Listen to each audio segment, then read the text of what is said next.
राम जी का चरित्र का कोई वर्णन नहीं कर सकता है। राम कथा इतनी विशाल है। रामायण से सीखो क्या करना चाहिए, महाभारत से सीखो क्या नहीं करना चाहिए। राम तो हमारे चारित्र के पात्र हैं। राम जी ने जो किया है वह करो, और कृष्ण जी ने जो कहा है वह करो। यह दोनों बात यदि करोगे तो आपका भव से बेड़ा पार हो जाएगा। आइए चंद्रवंश में प्रवेश करते हैं।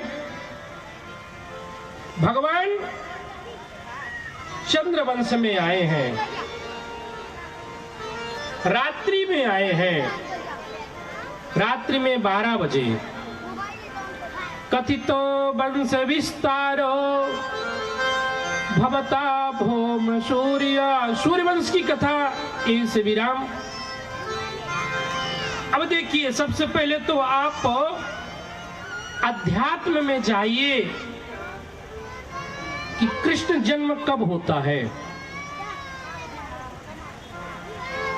कथा तो ऐसी आई है कि एक पुरातन नगरी थी मथुरा। सूर्यसेन आदि राजा निवास करते थे। उग्रसेन के पुत्र कंस ने अपने पिता को गद्दी से हटा करके कारागृह में बंदी बना करके जेल में बंद करके रख दिया, और बिना किसी के बैठाई ही गद्दी में बैठ गया और प्रजा का पालन करने लगा। अत्याचार और अभिमान करता था।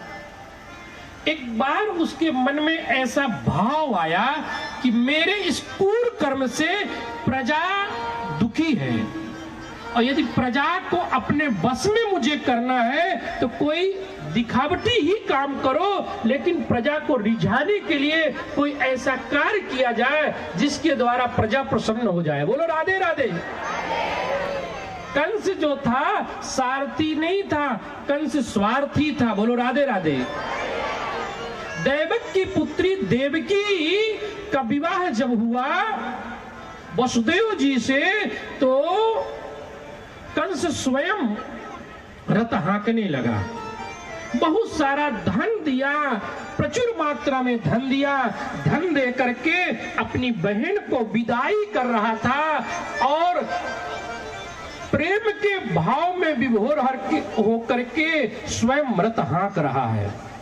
अब देवताओं ने विचार किया कि यदि मां का कृपा पात्र हो जाएगा, देवकी की इस पर कृपा बनी रहेगी, तो इसका वध कैसे होगा। बोलो राधे राधे। अच्छा, देवकी तो भोली है, इसके वास्तव स्वरूप को तो नहीं जानती है, तो इसके स्वरूप का देवकी मैया को अनुभव जरूर होना चाहिए। बोलो राधे राधे। तो आकाशवाणी होती है कि महाराज, जिस बहन के विवाह में इतने उत्सुक हो, इस बहन से जो 8वां गर्भ उत्पन्न होगा, जो बालक होगा, उस बालक के द्वारा आपकी मृत्यु होगी। जैसे कंस के कानों में यह आवाज सुनाई पड़ी, कंस अपने खड्ग से तलवार निकालता है, देवकी के केस पकड़ता है, मानो धड़ से अलग कर देगा। वसुदेव जी रोकते हैं, ऐसा मत करो। एक अबला स्त्री पर इस प्रकार से प्रहार करोगे तो आपकी जो यश है, आपकी जो कीर्ति है, वो आपका यश और कीर्ति धूल में मिट जाएगी। लोग आपका अपकीर्ति करेंगे। मैं वचन देता हूं, जिस पुत्र से आपको भय है, सारे पुत्रों को मैं लेकर के आपको एक एक करके सौंप दूंगा। वसुदेव सप्तपादी हैं। वसुदेव जी की बात पर कंस विश्वास किया और देवकी और वसुदेव दोनों को छोड़ दिए। आज प्रथम पुत्र के रूप में कीर्ति कीर्तिमान नाम के सुंदर पुत्र आया है और पुत्र को लेकर के वसुदेव जी कंस के यहाँ पहुंचते हैं। राजन ये प्रथम पुत्र है, ये लीजिए।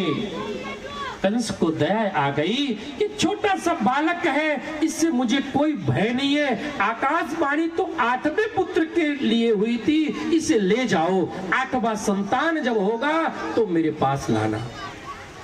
वापस करता है।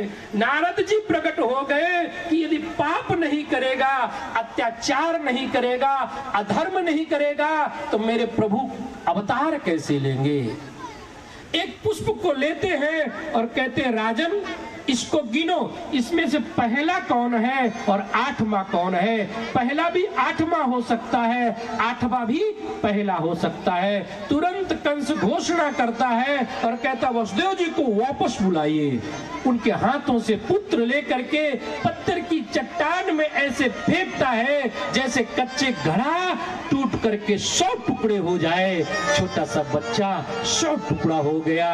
अत्याचार कर रहा है। वसुदेव और देवकी को ला करके कारागृह में बंदी कर देता है। राधे राधे।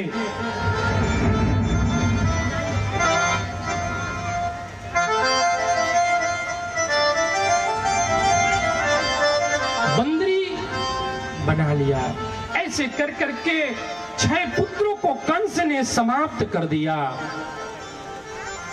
भगवान अपनी योग माया को आवाहन करते हैं।